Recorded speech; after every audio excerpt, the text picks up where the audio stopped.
La familia como base fundamental de la sociedad y primera iglesia debe permanecer integrada e íntegra para así lograr su desarrollo y realización tanto espiritual como social. Para ello, los esposos Francisco Zamora y Violeta de Zamora nos guían hacia soluciones en torno a la problemática actual de la familia. Una guía bajo la perspectiva del magisterio de la Iglesia y las líneas de acción de la pastoral familiar. Una contribución para crear una nueva cultura cristiana de la vida y la familia. La familia Santuario de la Vida. Jesús, María y José, en vosotros contemplamos el esplendor del verdadero amor. A vosotros, confiados nos dirigimos, Santa Familia de Nazaret. Haz también de nuestras familias lugar de comunión y cenáculo de oración, auténticas escuelas del Evangelio y pequeñas iglesias domésticas. Santa Familia de Nazaret, que nunca más haya en las familias episodios de violencia, de cerrazón y división. Que quien haya sido herido o escandalizado sea pronto consolado y curado. Santa Familia de Nazaret, haz tomar conciencia a todos del carácter sagrado e inviolable de la familia, de su belleza en el proyecto original de Dios. Jesús, María y José, escuchad, acoged nuestra súplica. Amén.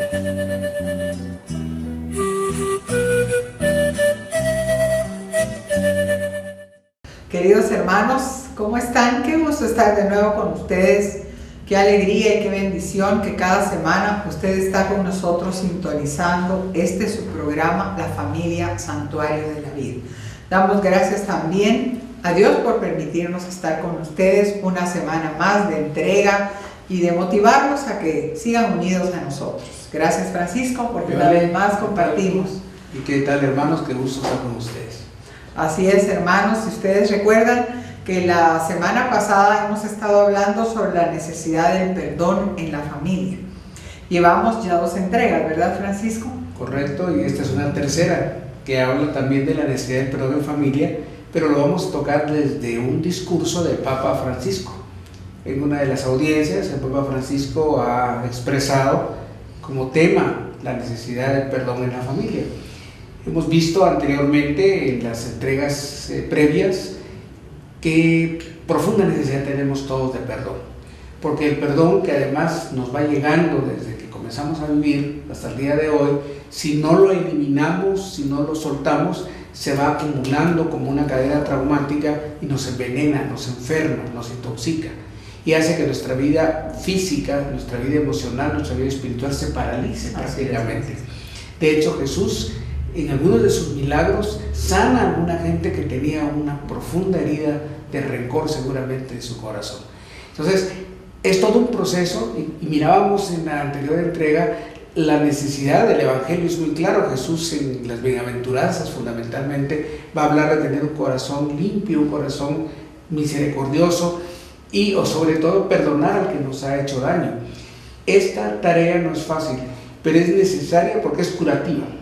La única manera de poder vivir con alegría, con gozo, con libertad en la vida es estar liberados diariamente de lo que nos ataca, lo que nos detiene, lo que nos bloquea, y el rencor como veneno, como tóxico, es tremendamente fuerte en nuestra vida.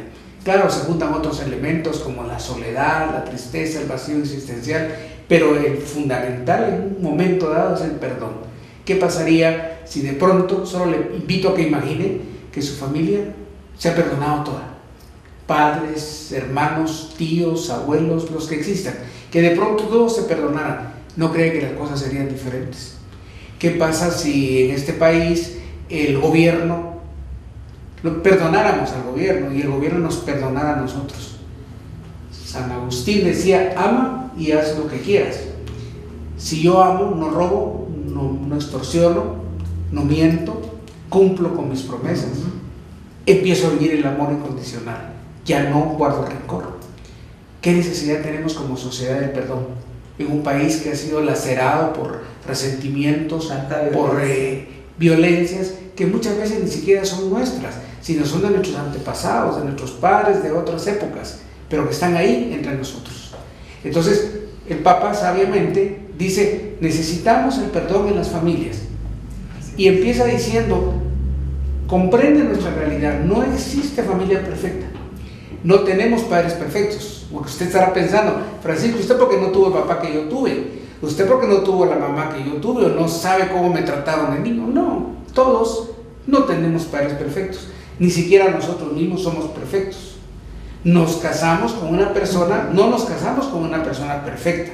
O sea, nosotros dos tenemos que tolerarnos, amarnos, perdonarnos continuamente. Y tampoco tenemos hijos perfectos. Entonces, esa es la primera idea que el Papa comienza en este discurso, que no hay perfección.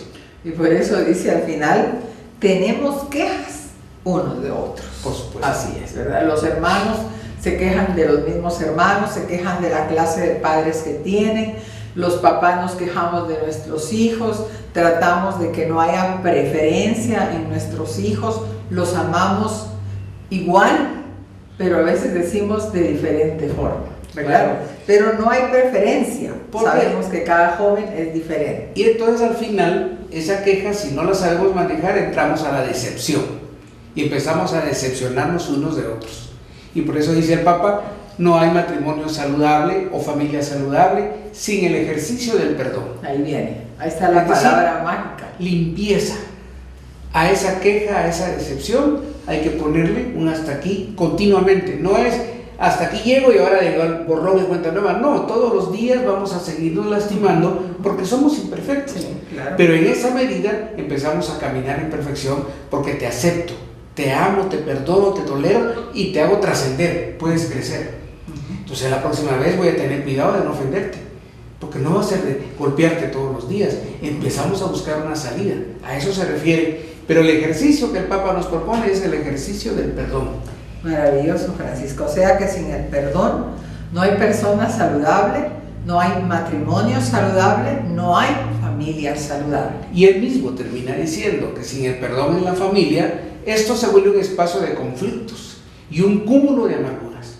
Es lo que vemos en clínica, un dolor tremendo hacia los padres. A veces no hay dolor, la persona dice, mire, de mi papá, fíjese que nos abandonó, se fue con otra, y tengo otros hermanos. Mi papá ya murió, pero él murió de alcohol. Solo con eso uno ya dice, Dios mío, ¿qué hay acá? Y entonces empezamos a ver que ahí ha habido un cúmulo de amargura, de dolor, y que por supuesto eso ha provocado mucho de la problemática de la persona y de su familia. Por eso es tan importante entonces comprender la necesidad del perdón y la necesidad continua de poner en orden la vida de familia. Por eso decimos que sin perdón la familia se enferma, ¿verdad? Y vamos arrastrando pues muchas veces esos rencores, genealógicamente hablando, que nada que ver, ¿verdad? Que nada que ver y que yo tengo que estar consciente de que debo trabajar el perdón. Por eso hoy, Viole, y perdonen el paréntesis, pero hoy día cuando tenemos que abordar a la familia, tenemos que pensar en lo que está arriba de nosotros, nuestros padres. Nosotros, como una instancia actual, y nuestros hijos, que es fruto de nuestra unión. Esos tres elementos, hijos, nosotros y padres, es fundamental para entender qué ha ocurrido en la historia y en la evolución de la familia, en la constelación, diríamos hoy día, con una terminología actual. Es decir, el perdón, como usted lee, es la esterilización del alma. Esterilizar esta agua que estoy tomando, asumo que está esterilizada, que es potablemente adecuada o apta para consumo humano, si no, no me la tomaría, porque estaría tomando microorganismos, bacterias que me enfermarían el intestino y mi cuerpo. Entonces hay que esterilizar, así como los instrumentos quirúrgicos a la hora de operar, hay que esterilizar el alma, hay que esterilizar las emociones, los sentimientos, los pensamientos, la limpieza de la mente y la liberación del corazón. Eso es lo que hace el perdón. Hermoso, Francisco, porque ya está hablando del corazón, ¿verdad? Desconocemos tanto cuántas neuronas hay en el corazón, de lo que está lleno tu corazón, rebosa tu boca, donde unas está tu 50.000 tesoro, neuronas más o menos. ahí está tu corazón. ¿Qué es lo que habla tu corazón? ¿Qué es lo que hay en tu corazón? Entonces, quien no perdona, no tiene paz en el alma ni comunión con Dios. Es increíble, Francisco, todo lo que va a hacer el perdón. Por eso Jesús en nuestra dice, vida. si vienes aquí conmigo, pero estás peleando con otro, regresa y vete a poner en paz. Porque si no, entonces no va a haber comunión plena. Por eso decimos en el Padre Nuestro, perdónanos como nosotros perdonamos a los que nos ofenden. Es que es una situación condicionada, totalmente lógica. No puedo llevar mi ofrenda al altar, sea procesión, sea misa, sea rezo, sea candelas, lo que usted entienda por hacer culto, si usted no ha perdonado a su hermano. Si yo no perdono a mi hermano, no puedo llevar eso, porque solamente va a ser una representación, va a ser un acto folclórico, va a ser un acto externo, pero no va a ser interno. Por eso dice acá, guardar amargura en el corazón es un gesto autodestructivo. Quien no perdona puede padecer físicamente, emocional y espiritualmente. Totalmente, porque aquí no leímos que la amargura es un veneno que intoxica y mata. Usted ve en el recuadro, en la gráfica, el odio es el veneno de nuestro corazón, el perdón su cura. Piense nada más si en su vida usted ha estado encerrado, inaccesible. Hay gente que se mete en su cueva, pasa años sin hablar con nadie. ¿Y yo por qué tengo que buscar a fulano? ¿Y yo por qué le tengo que hablar? ¿Y yo por qué? Se da cuenta, empieza a encerrarse. Lo que en el fondo nos está diciendo es, estoy envenenado. Intoxicado. Estoy intoxicado, pero no quiero curarme. Estoy bien así, déjeme así. Y aquella persona va creciendo como un cáncer o como un absceso, como un tumor de odio, de veneno. Al rato, colon irritable, al rato tiene eczemas, tiene psoriasis, al rato tiene una angina de pecho, un accidente cerebrovascular o es artrítico o tiene cualquier enfermedad psicosomática, úlcera, diabetes, resulta hipertenso, pero no sabemos que el problema de fondo es ese veneno transgeneracional, personal, no suelto, genéticamente heredado. Estoy como atado, Francisco, amarrado, es que no quiero.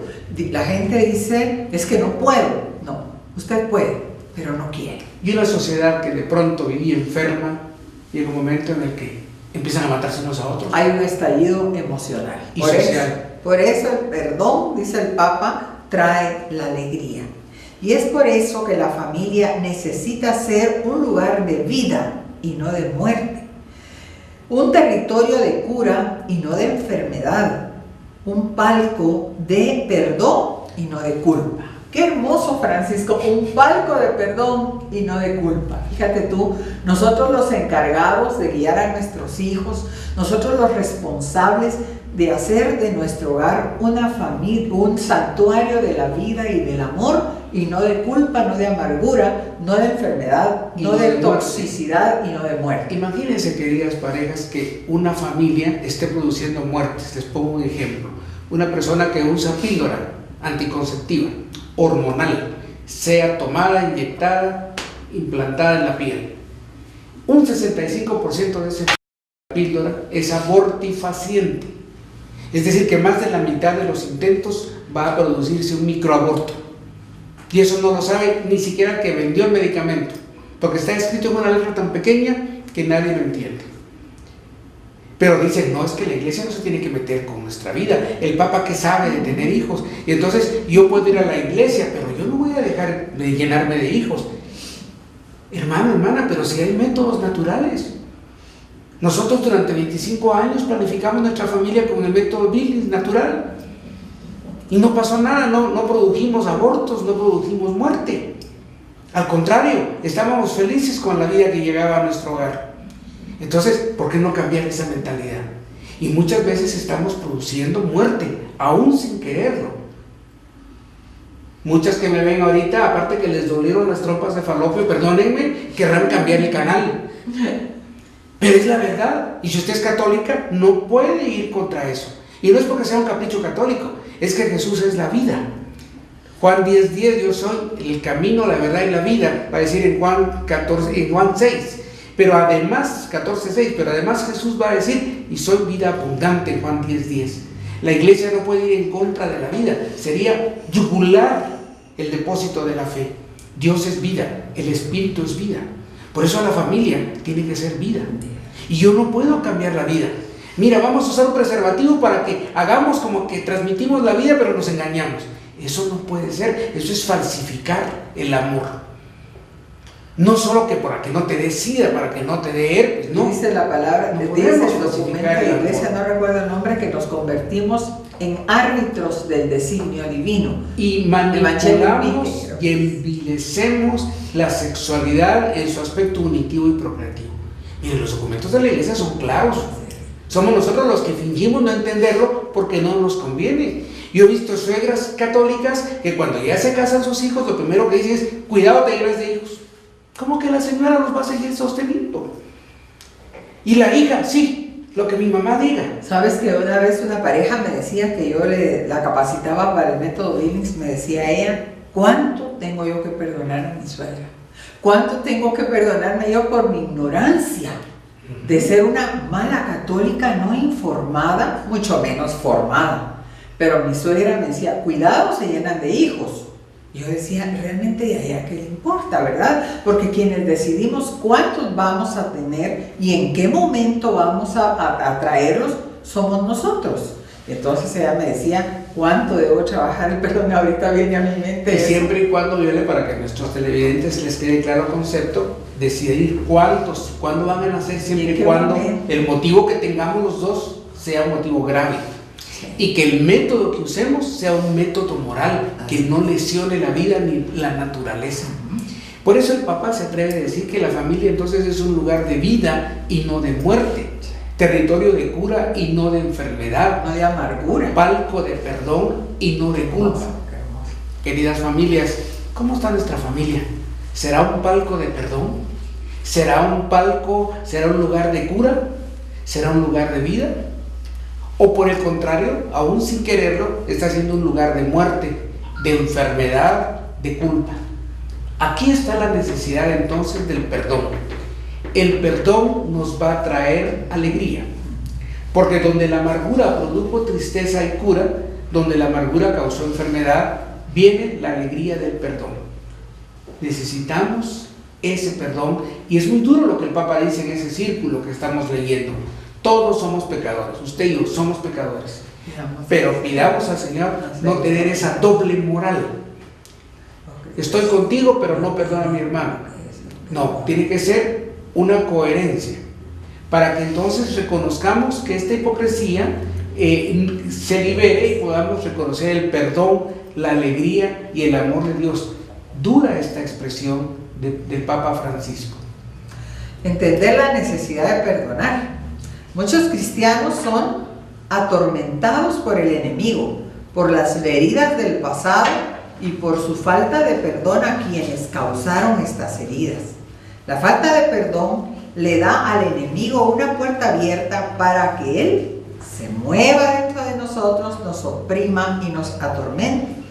Cuando un cristiano camina sin perdonar, Satanás no lo respeta y utiliza esto en contra de él. Así es. Esto es tremendo. Es una puerta abierta, ¿verdad? Falsa. A veces tenemos la idea que el demonio solo actúa posesionando al individuo, pero antes de la posesión hay pasos previos. La primera es la opresión. El enemigo nos oprime. ¿Ha sentido usted alguna vez una bota, un pie encima de su pecho y que no puede usted respirar?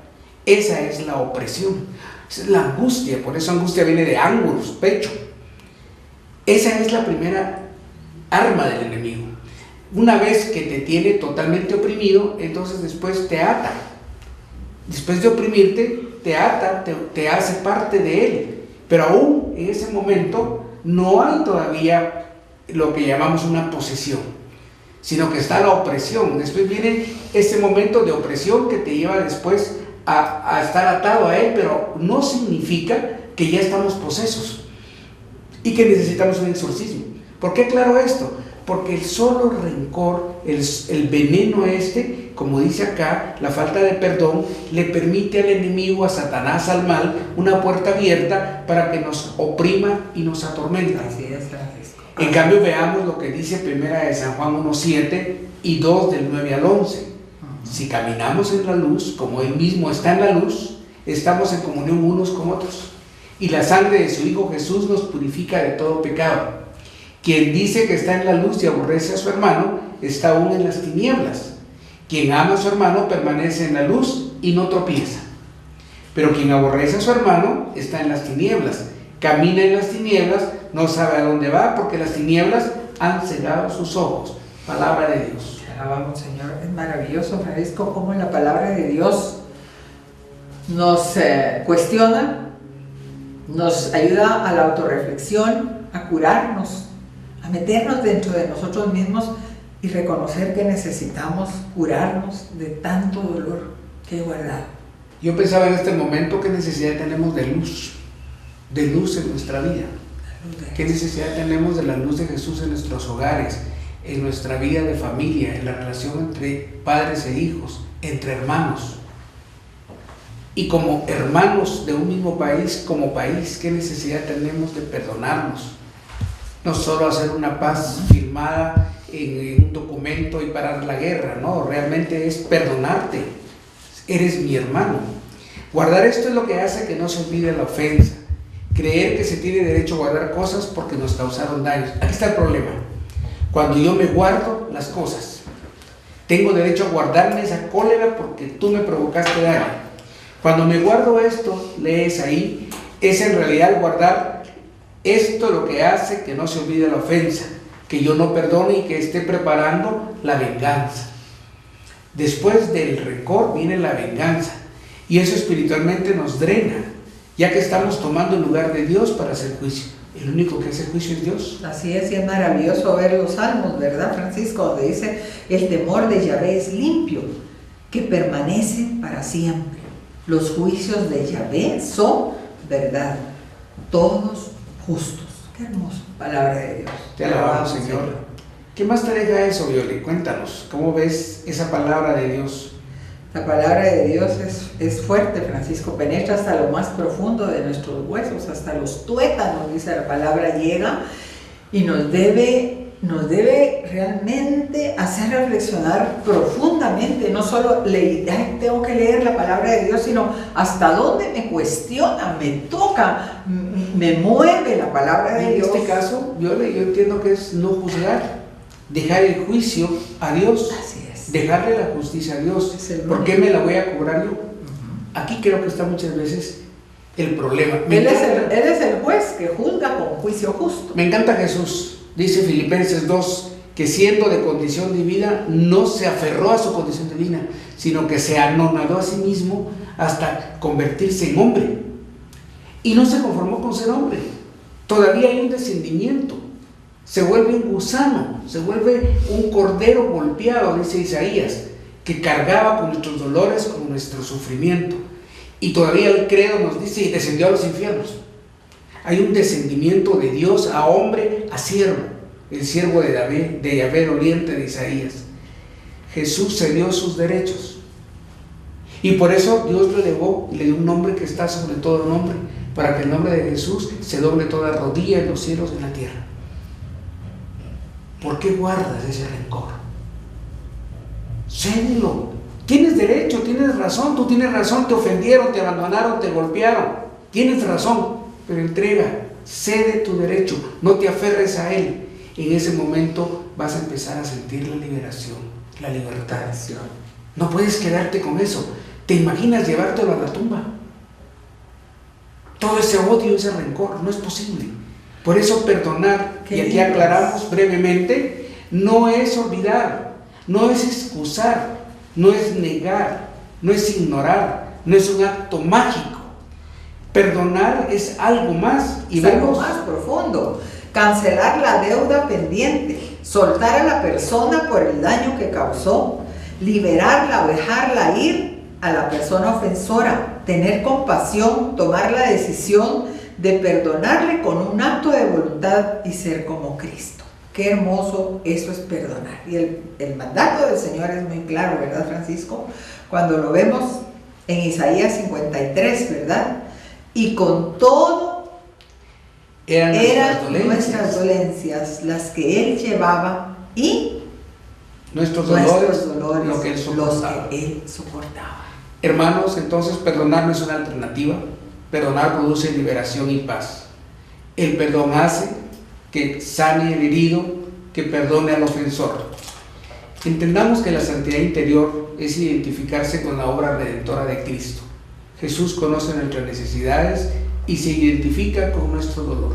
Queremos terminar este programa un minuto, Viola, si te parece, sí, claro que sí, pidiendo que el Señor nos perdone. En este momento, Padre Santo, en el nombre de tu Hijo Jesús, queremos pedirte un corazón perdonador para todas las familias que están en sintonía con nosotros y los que verán este programa. Hay mucho veneno, hay mucho dolor, mucho rencor en nuestro corazón, heredado, vivido o transmitido a nuestros hijos, de familia, de cultura, de sociedades, de país. Sana, Jesús, mi corazón. Yo perdono de corazón, honestamente, a todos los que me han ofendido. Como dice tu palabra, de pensamiento, palabra, de obra o de omisión. Perdono auténticamente a mis padres. Perdono a mis abuelos, a mis bisabuelos. Perdono a mi esposa, a mi esposo. Perdono a mis hijos. Perdono a mi familia. Perdono a los demás. Quiero tener el gozo y la alegría de un corazón perdonador como el Papa nos ha pedido. Una familia que practica el perdón. Gracias porque has cargado nuestras dolencias, has llevado nuestros dolores, has soportado por nosotros. Gracias. Te azotamos, te hemos herido y te amamos porque en la cruz has redimido nuestra vida. Gracias, Señor. Gracias por tu perdón. Gracias, Señor. Amén. Bendito seas. Queremos dar gracias rápidamente a nuestros padrinos Monitoreo Activa. Muchas gracias por la confianza en nuestro programa, en nosotros, sus servidores. Gracias también a Casas Guay, Agencias Guay, por ser tan generosos también con nosotros, con el canal. Y queremos dar gracias por ustedes y bendecir sus familias también, porque semanalmente están con nosotros sintonizando su programa, La Familia Santuario de la Vida. Trabajemos el perdón, que eso sea nuestra motivación diaria a lo largo de nuestro caminar hacia el Padre. Sean bendecidos y pasen muy buen día.